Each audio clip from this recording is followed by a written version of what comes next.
Hey, what's up guys? It's your boy the Fice back at it with another video. But if it's your first time here, definitely be sure to hit that subscribe button, leave a like, leave a comment, let me know what you guys think. I really hope you guys enjoy this video. Today we are gonna be talking about our boy Tormin. Tormin's an absolutely amazing dude, a Lego that you had to grind to get up. It was a very long, intensive grind, guys. Tormin the Cold, man. I really am happy that we did get him. Now, the reason I'm making this video is not only to be a guide, but I was hearing a lot of people in the beginning say that, oh, Tormin the Cold is only good for arena, yada yada this. I would only get him if he's good for arena. Guys, I will tell you, and pardon my French, that's complete BS. He is really crazy in arena, but that doesn't mean that Tormin the Cold is only good in arena. And what I'm going to show you today is how incredible Tormin the Cold is in Spider. He is absolutely amazing. So I want to put those things, those fallacies to rest, because every time streams were happening, people were saying, oh, Tormin the Cold is only good for arena. Nope. Not happening today, guys. We're going to be doing some arena matches so you guys can see what's going on.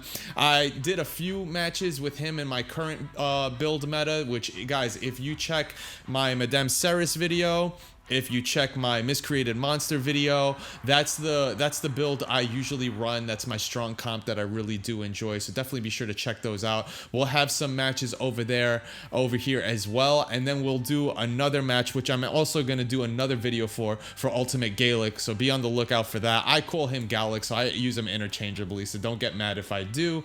But let's get into it, guys. We're going to have a few discussions in regards to Tormin the Cold. I'm going to be talking about a few builds in regards to him. And then after that, you're going to kind of see some arena matches. And then you're going to finally see a spider run and see why I am talking about Tormin the Cold being absolutely amazing. So let's get into it, guys. I hope you guys enjoy this video. Guys, there was one more thing I was supposed to mention, obviously, you guys know I don't have YouTube monetization. But if you check the description below, there is a Patreon link if you wanted to financially support the channel. But also be sure to check out the description below for an Etsy link. We do have merchandise, guys. If there's any way that you guys are going to be able to support the channel, I want you guys to get something out of it, and it's really cool stuff, guys. So definitely be sure to check out that Etsy link. But now let's get into the content. All right, so the first thing we're going to talk about, guys, is we're going to talk about the artifacts that I'm using and the artifacts that I think that you should use that are also viable. And you guys can let me know in the comments below what artifacts you guys are using. In my case, I am using the Frost gear. The name of this is the set is called Frost. So what this Frost gear essentially does, if you guys are not familiar with it, it's when you get attacked, there's a 20% chance of the target getting frozen when they attack you. So I do like this gear. This gear isn't bad. I had good stats on it, or decent stats on it, so that's why I went this route. But guys, if I would tell you to go a different route, what I would potentially tell you to go for is either a retaliation set or an avenging set. And the reason I would tell you, the difference is 25% retaliation for every time you get hit, you get a chance to counterattack, and 30% if you get critically hit. Now, when you're doing arena, usually you're gonna be critically hit because people are gonna be stacking crit like crazy. So going for an avenging set isn't bad. Retaliation isn't bad either. It's just that you would get the 25% chance if you don't get critted.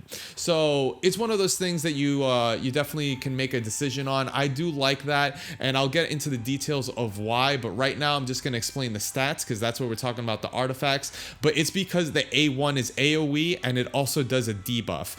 If you do a debuff or you get a gain, kind of like Infernal Baroness, if you check out that video where she heals for 5% of the damage done, you're definitely going to want to go for a counterattack because it really helps out in a lot of ways. But the fact that you can get a stun or a freeze or something like that on multiple targets, that's when you start thinking about going counterattack, which is a really good choice. So I didn't have a good set for retaliation. I had a decent set for avenging, and right now it's on Baroness.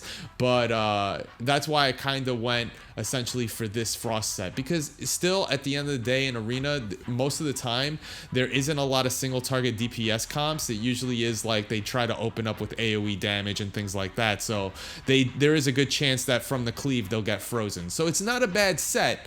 It's just with counterattack, you have a better chance of freezing 4 targets versus me just 1 when they hit me directly. So that's the counter to that. So if I'm gonna tell you guys to go for anything, definitely go for a retaliation set or an avenging set. You definitely won't regret it. But I do like the frost set as well. I also went with 2 pieces of immortal just to get that healing. This guy is a hell of a tank, guys. His stats are incredible.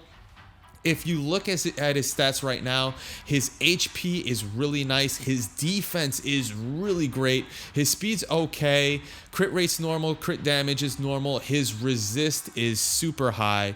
His accuracy, they give you 20, which is really good. So if I'm going to tell you something to go for, guys, you're definitely going to want to go for HP and defense. You're definitely going to want to go for accuracy because you want those freezes to happen as much as possible. And then you're going to want to go for resist because if you're facing another Tormin, you definitely don't want to get frozen. So you're going to try to want to increase resist as much as possible. You're going to want to have your crit rate pretty up there and crit damage, which is pretty cool. So those were the ordering of how I went about things, and then eventually speed. Speed isn't too crazy because like if you pay attention to what I mentioned in my miscreated monster video and also my Madame Ceres video, Tormin's actually my last person to go on my list for speed because I have Scartosis going really fast. I have Madame Ceres going okay speed to put a defense down, attack down, or remove buffs. And then I have my miscreated monster followed by my Tormin. So speed really isn't too big for me when it comes to Tormin. He's really a tanky character and should be part of a meaty team where the next iteration of attacks is where you start doing the work and you start controlling the team. So that's really the meta that I'm running, and it's working out pretty well, and you guys should definitely check it out. All right, so let's start talking about the stats here. So if you see here, guys, we went for the weapon. It had crit damage, which is nice. Resistance is nice. Accuracy is nice, and HP. This is overall a pretty decent weapon. Kind of like how I said in my other videos, I definitely do like having resistance and accuracy in the neck as the substats, and definitely having accuracy as the main stat on the banner here. But having a little more accuracy nowadays when we're facing these teams to make sure that we put that freeze. So just in case they go excessively resist heavy in arena, it's not a bad thing to always add a little more on that because he is a crowd controller, guys. So that's something that we definitely do want to care about. Now, if we go to the Helm, I'm just going to try to speed through it.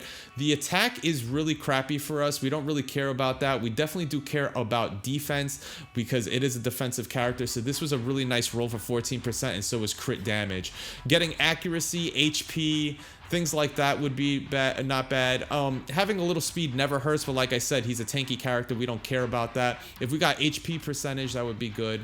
But yeah, things that basically makes him really tanky or do a lot of damage because he's a defensive character.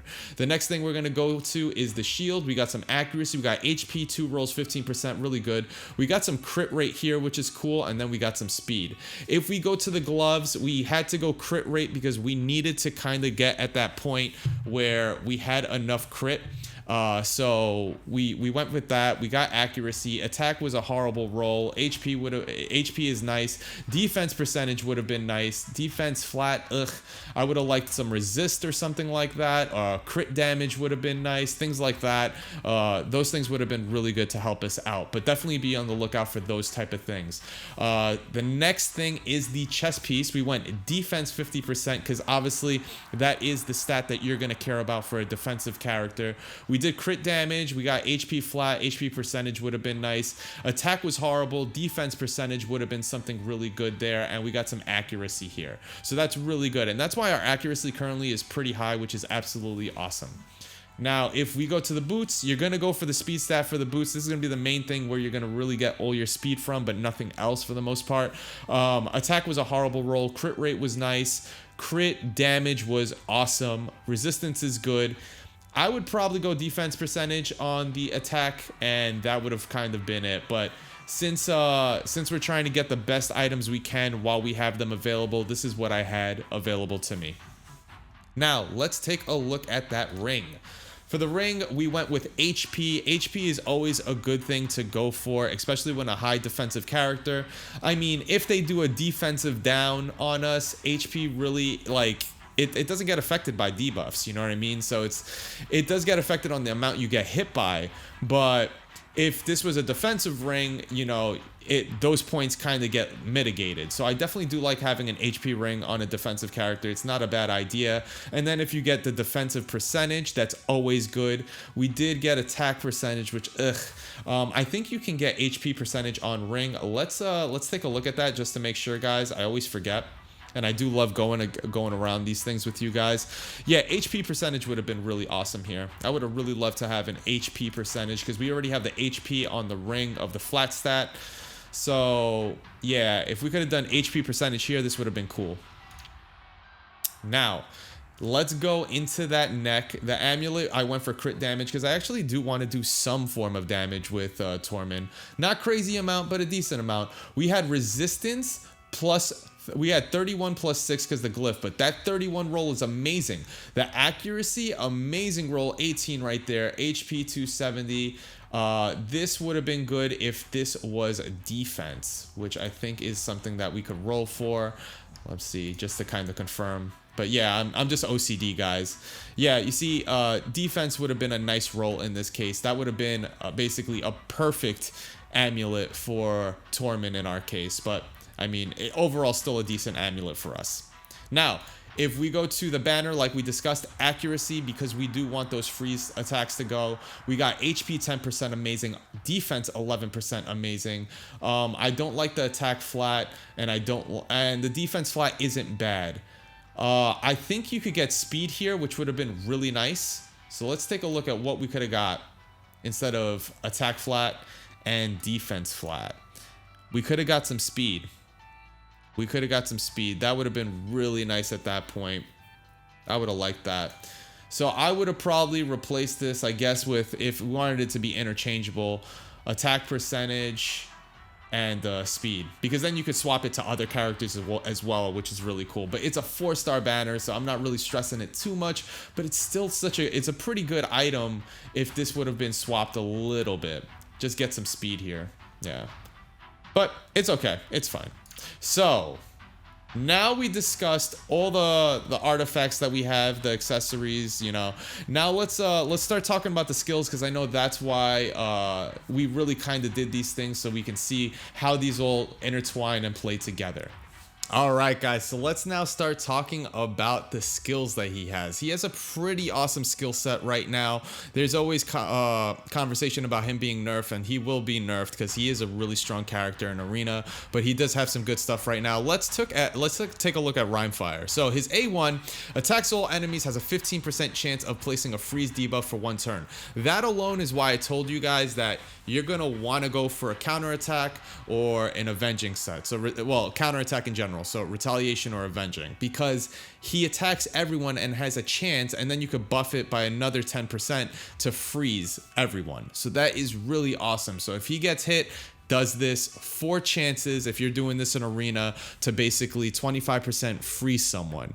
And if it keeps happening, it's going to be multiple times. Now, if you look at the extra thing that happens with him, instantly activates this skill, same idea, whenever an enemy's under a freeze and HP burn, and they basically try to attack you. And this is based off defense damage. So stacking defense is really important, which is why we were talking about that with the sets. Now, can you imagine how many procs that would happen with an HP burn? So I am currently working in tandem with this to do an ultimate Galek or Galek video, because I know a lot of people have been requesting it. My Galek's not going to be incredible by any means, but I will tell you the guidance that you would need to actually get him up there, since I kind of tailored my Galek to be a spider run character, because I think it would be really cool, since I already have a really strong solidified Arena team, and he would be really nice to be there because he's really strong there. But if you team up Galek, and I'll do an Arena match, I'll put a video here of them working together, of him and Tormin together with HP burn and freeze. There's better people that do HP burn, but if you don't have anyone and you have Galek, you can do that. The only thing that I would advise is to kind of stack speed for him, but that's going to be on a different content with Galek, guys. But if you put them together and that happens, whenever they attack and they have those 2 debuffs, obviously they're not going to attack because they're frozen. Basically, Tormin will will use his A1. So imagine if all 4 targets were frozen and HP burned, and then the turn meter filled up for them. Tormin attacks, Tormin attacks, Tormin attacks, Tormin attacks. So he does 4 attacks. How crazy is that? That's so amazing. And then every time someone gets unfrozen, whenever it goes to the next character, the other character is gonna have another 25% chance to get frozen. It's insane, fam. Like, Tormin is really strong with his A1, and that just kind of makes it like ridiculous. And you guys are gonna see how this works with Spider, which is why I was saying like in the beginning of the video, a lot of people saying like, oh no, he's arena. If you only care about arena, just get him. Like, no, if you needed Spider, like, you can use him as well, because I'm gonna show you guys how ridiculous he is with War Master. You guys are gonna see it. So the next thing we're going to go for is Iceberg Crush. Now this is really cool. This is similar to Madame Ceres's, but Madame Ceres's removes all buffs and then applies debuffs. His basically removes all the buffs from the target and then attacks him two times. He steals all buffs instead if the target is frozen. So that's really cool, guys. It's a really impressive move. So he could take just about anything. There's nothing that he can't steal or he can remove. Like, he can remove unkillables and all that good stuff. Will ignore defense if the target is under both freeze and HP burn. So like this freeze burn comp that you can run, guys, he can pump out some crazy damage if you use Iceberg Crush. Like, that's like an instant nuke right there on single target. I definitely do love it. And like we discussed before, he's defense based, so it's really awesome. The next one is Blizzard Rage, guys. Attacks all enemies, places a block buffs, debuff, and 100% heal reduction if the target's frozen when he uses this. Else, he basically has a 60%, because you can put a provoke, but if they're frozen, it doesn't matter. But has a 60% chance of placing a provoke debuff for 1 turn on enemies that are not frozen, and then decreases the cooldown of 1 random skill of each ally by 1 turn for every enemy attacked under both a freeze and HP burn debuff. This is really awesome, guys, when it's working with synergy with your team. I definitely do love this. And then finally, the Wintry Wind passive is insane. Not only does he get revived, but he has a 15% chance of placing a freeze debuff on the enemy each time they receive a buff, get healed, or have turn meter filled. The 15% chance applies for each effect individually in cases where an enemy receives multiple of these effects at the same time. This is a really strong move, guys. This is what kind of broke the meta for Arena and why a lot of people are really frustrated. I will not deny it and say that I am also I'm also frustrated on it, in the sense that when it's a Tormin versus Tormin match, the match is very long, and I really don't enjoy doing Tormin versus Tormin matches, even if I win, because it really is like a 5 to 10 minute match. Meanwhile, I enjoyed the matches in Arena being 3 minutes. Like, I like the quick matches, you know what I mean? I don't like being in Arena for 10 minutes just for 4 medals. It's one of those things that I'm definitely...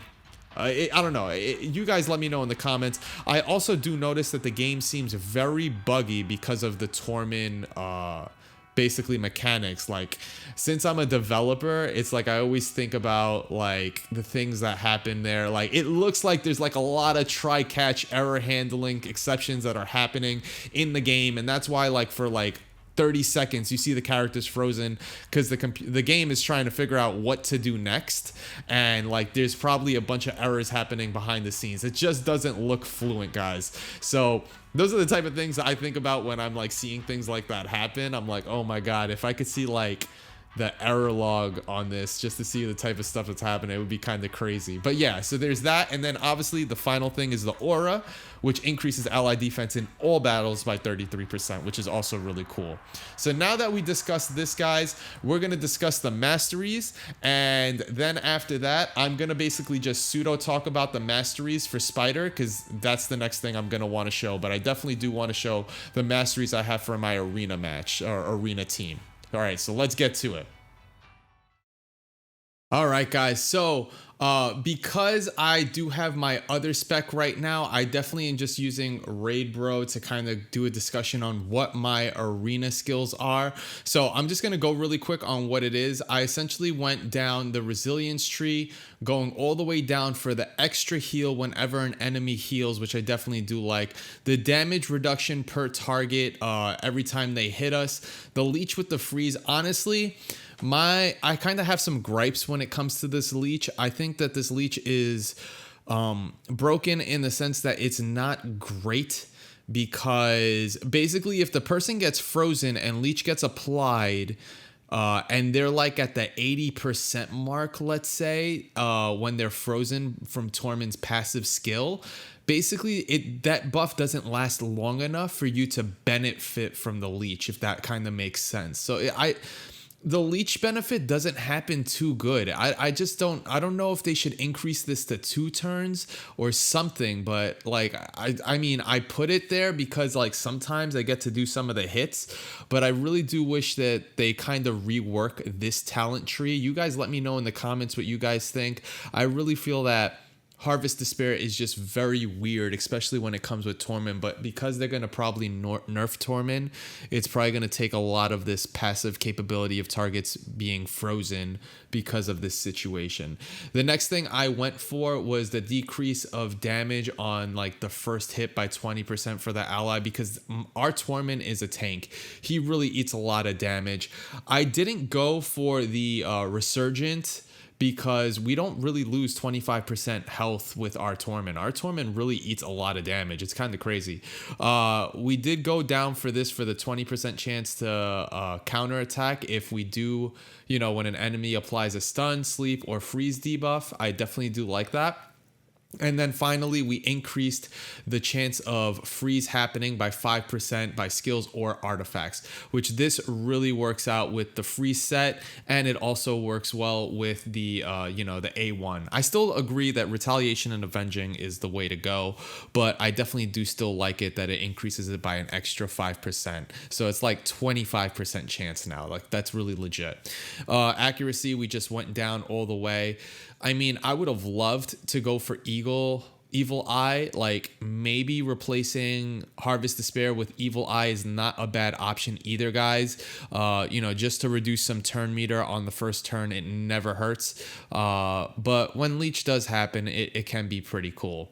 This is just all we kind of went for in order to kind of get the speed for each dead ally, because I promise you guys, Tormin will most likely, when it comes down to the finish, if you didn't finish him with your team up, then most likely Tormin's going to be the last one always in the match. So this Spirit Haste really helps when it comes to fighting teams, because he's always going to be the one at the end. So it helps to get a little more speed. So this is the arena build we go for, and now I'm going to show you what it's like to do a spider build or a dungeon build. It's going to be pretty awesome. So let's get to it. All right, guys, so now we're going to be talking about the spider spec that I decided to use. Basically, in essence, the really important thing, guys, is that you definitely go down to War Master. So going down this tree on the left side is really important. Everything after that kind of suits itself. I definitely went for Cycle Revenge because basically has a 15% of increasing turn meter by 15 when an ally is attacked with a critical hit. Tormin will not be the person that is focused in my party when it comes to Spider, so the fact that critical hits will happen and turn meter will increase is a really good thing for Tormin, because it will continue to make that capability of freezing targets with the A1 and so on and so forth. So it is a really good thing. I definitely do like having Leech in this case, particularly for Spider, because there's so many targets and there's a good chance that there will be people that will eventually be frozen, and then my allies can also benefit from it, especially because we're hitting essentially 10 spiderlings with a potential chance of freezing. It would be a lot of health that someone can accumulate to heal. So I definitely went down to that route, and then I kind of just went more for a defensive thing when we use provoke. But I also went down to this left tree because increases damage inflicted to targets with stun, sleep, or freeze debuffs by 12%, because we do want to kill the spiderlings at some point so they don't actually get a turn after they're frozen. They'll stay there long enough, and then we'll kind of take care of the other spiders afterwards. So that's kind of the mentality I did for this spec, and now we're going to see how it is when basically War Master procs for Spider while we have Ultimate Galek, which I will also put it in that video, because doing 2 spider runs, it's just pointless. I'll just do this one video, you guys will see it, and I'll put it on both guys, because then you guys can see this is why Galek is awesome. This is why Tormin is awesome, especially in Spider, and you go for this type of route. So definitely let's get into it, guys. Alright guys, so since we are doing this video on Tormin, we are obviously going to be doing some arena matches with him because he is really good right now. He's a very strong character in arena, but as you know, I didn't do this video really for arena, but I figured why not just show him how he is in arena, especially right now since we have him available. Do we want to do a Tormin versus Tormin battle? I usually don't like doing Tormin versus Tormin battles because they're really slow, but why not do it just to see how it works with our team? So right now, Scartorsus was the first one to go. We didn't have to do any debuff removals, especially with this composition. Usually what I tend not to do is I tend not to do this buff because this buff will freeze our characters. So what I'm gonna do is the only time I would actually use Scartorsus against the Tormin fight is when we need to do rebirth. So I'm just gonna do regular attacking in this case. We got the turn meter down. It is what it is. I'm hoping that the witch outruns essentially miscreated monster, so then we could do the defense down, but we're kind of waiting for that unkillable, but we'll see what happens. We just stole Apothecary's buff. We got another frozen. We're gonna do it again. We got a speed buff. Oh man, they're really like doing all this number of debuffs on us with provokes and stuff, but we'll get our chance to shine. Our team is very tanky, so it's a really good thing. In our case, our Tormin is rocking the, what is it called? The freeze set. If he gets hit, then they basically have a 20% chance to get frozen. Honestly, I feel like the counterattack is way better, but we don't have a good retaliation set. We would probably have to rock a vengeance set in this case, but because like in this section of the video, I'm doing it just with my freeze, it's working out. It's not bad. We're just going to keep it as it is. So let's see, this is like our 20th time with Scartorsus kind of going through it. I mean, we're not going to do the other, we could actually do a defense down. So you know what? We're just going to do this. That's good. We can get a potential kill on Apoth, so we might not need the debuff on this. The passive freeze buff is just so good. And I really do love the provoke that we're going to do. Provoke is really good on disorienting. They obviously did it on us a few times, so we got so many heals on Scartorsus. It's crazy. Jesus. I think Scartorsus has done all the damage on this match so far, which is kind of funny. We're just going to kill Apoth, I think is the better route. Just confirm this kill. His A2 is so strong. They didn't do anything to Scar, though. Let's drop an ally protect just to get some fears. Okay. I could do debuff removal and a little bit of healing. It doesn't hurt. No, let's do some stealing. We'll do an AoE here. We'll do another. We're just slowly killing them off. We're going to actually defense them down now just to do more damage output at this point. Froze him. Good stuff. Yeah, you see, so I really avoid Tormin matches just because they take so long in our case. It's one of those things where it's just like, oh, it's so brutal. We'll do another one because I definitely do like showing Tormin in action. He's pretty legit. So we're going to see where we can go here. I just wanted to shift my camera because it's better to be down low. Let's do this match. Why not? That should freeze someone just because of Tormin. Like, Tormin just not doing anything just makes it crazy. That turn meter down is pretty intense. I may want to go for a stun on this dude because eventually we are going to try to kill him. Let's steal some buffs. All right, here we go. Defense down. Oh, he did the revival. I should have waited for that, to be honest, but it is what it is. We're going to get it. I could go for a stun. Deal.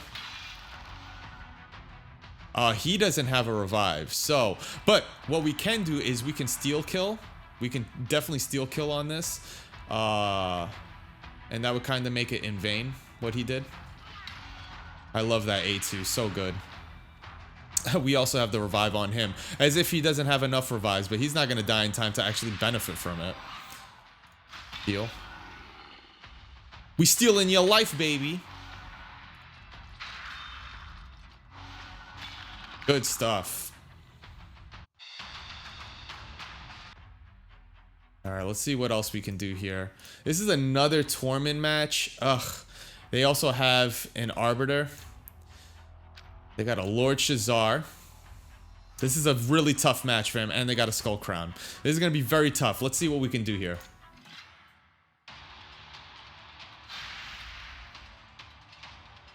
All right. So, AI is going to be a little goofy, and they're going to try to buff.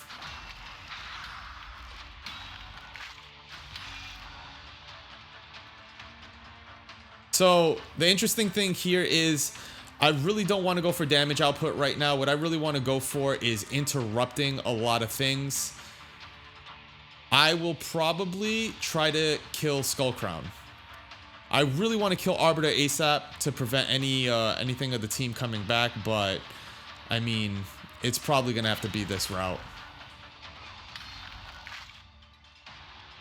No one got frozen. Can we get an unkillable steal? What's better, getting rid of weaken? I think getting... No. We're going to save our rebirth because just in case the bombs. That's not bad. It wasn't a bad decision what we just did. We can potentially... I'd rather do a defense down right now because if she's going to revive Lord Shazar, Skull Crown's dying. There we go. We making plays, baby. We making plays. So, it looks like he will be able to end it. Like, he'll be able to get before Skull Crown because we're looking at the meters right now. I may want to just drop Arbiter down a bit just to kind of put us in that position for an AoE kill. Or just kill. Look at that. Even Scar Torsus is getting. Scar is getting up in this.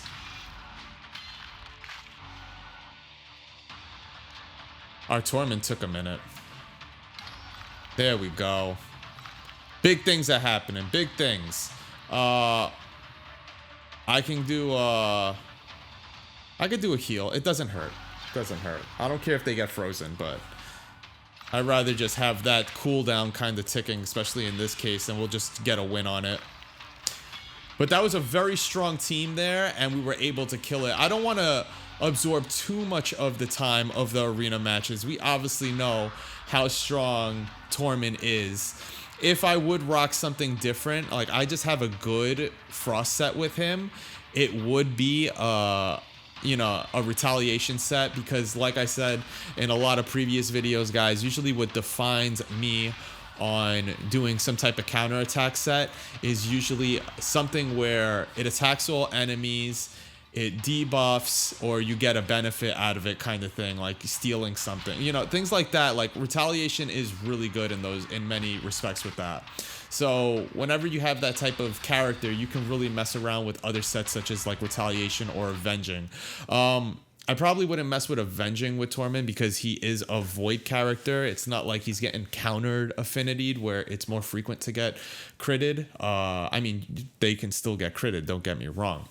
But, I mean, you can rock an Avenging. It's not bad. I mean, usually when you're doing arena, people are trying to get a lot of crit to do more damage. So it's not a bad idea. But yeah, I think that'll be a good summary on arena. And we're going to go to the next thing, guys. All right, guys, so we are going to be messing with our boy Galek in arena.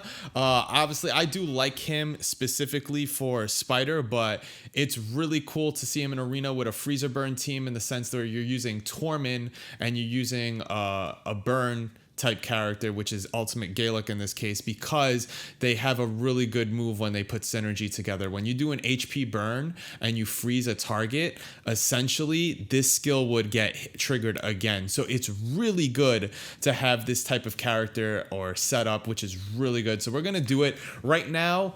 Our Tormin is just in straight up defensive support spec, but it will be enough damage to really do a lot of cool things. So I'm definitely looking forward to doing this right now, guys. This is our first time doing it, so let's get into it. Now they have a Dracomorph. Dracomorph is pretty scary, but we do have a lot of other things to kind of help us out in this case. Now we do have some issues right now with our boy Galek. It's a little scary, but the main purpose of this guy is to really just put that HP burn. So let's see what we can do here, fam. So we're gonna do a buff. Now here we go, guys. This is where we're hoping to get the HP burn. We have our Scar Torsus already putting in the work to get that going. Few people got it. That's awesome. They got the burn, so they're gonna start getting those hits. We're gonna do a defense down, guys, because we're hoping that Galek can survive this, but we're gonna see what happens here. Good stuff. Now I might want to just do a straight kill on this. That defense down, attack down, cool. We can try to drop the turn meter really quick. I definitely don't mind that, but it's gonna be a kill. And then we go here. Now, to make Galek survive a little bit, it wouldn't be a bad idea to get a character that has a good shield. I definitely wouldn't not advise that, you know. So, you know, if you did have an ally shield on one of your characters, that would be good to kind of help him sustain or stay a little bit alive. But the main purpose is to really get that burn, so then you could really do some good damage and then kind of end things once you drop that, put that attack down and defense down. All right, guys, so let's get into it. Let's go to Spider 20 Dungeons. Yeah, this is going to be really exciting, guys, because this is like the first time I actually gave him War Master. I did some like messing around runs to see what it's like with the damage output, and it's crazy. Even when he had War Master, we dropped Spider to like 25%, fam. So what I'm envisioning here is that we put Scar Torsus as basically the counter affinity, so the Spider is going to want to go for him. We have Miscreated Monster to basically help Scar Torsus tank, and then we also have Tormin to kind of do provokes. So they're going to basically, he's going to do the provoke, they're going to try to hit him, they're going to freeze, and then basically he's going to also do his attack, and then with the HP burn, whoever is frozen in the process will also basically get hit. Scar Torsus will do the attack up, so then Galek doesn't have to do his own attack up for 2 turns. He'll just be able to do his AoE attack right off the bat and then freeze every, you know, HP burn. So then the freeze burn will eventually proc once we get Tormin in. So let's get into it. Let's see what it's like. We got our boy Bellinor over here, basically just going to be pumping out that defense down and weaken. And we put essentially Scar Torsus is lead because that speed buff is so incredible. So I'm just going to let this rock right now. Let's see how fun this gets. Buff has been applied.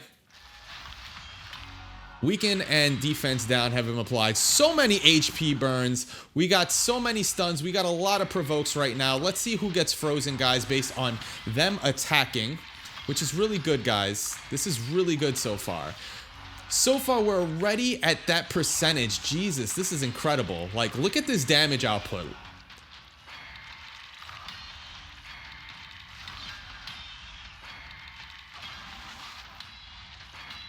Oh my god.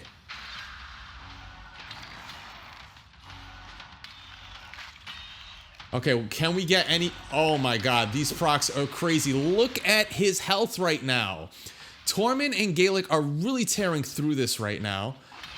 Can we get a debuff removal or an HP shield right now? I would love it. We got a shield. We got some HP burn. We got some frozen.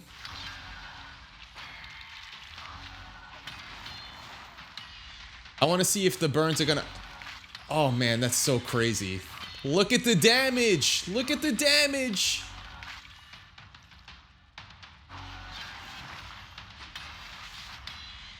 The combination of these two are incredible. This is 1:31, guys. We're not even stressing right now. This is an amazing composition, guys. People saying that Tormin is only good for Arena, I call BS right now, guys. Here's the video to show you that Tormin is incredible for Spider. Let's look at the damage output. 6 million from Galek. 6 million. 2.4 million from Tormin. Absolutely amazing, guys. if I wasn't using Tormin as my arena character, I would so be wrecking face right now with Tormin in Spider with Galek. This is incredible, fam. I'm blown away by how good this composition is. I do love it. 6 million. 6 million. Farm time is the best I have ever farmed. Best time, 1 minute and 46 seconds, guys. 1 minute and 46. I am so... like, that's crazy. That's crazy. Yo, guys, if this doesn't solidify how good Tormin is, not only in dungeons, but look at Galek, man. Galek's incredible. This guy is an all-star.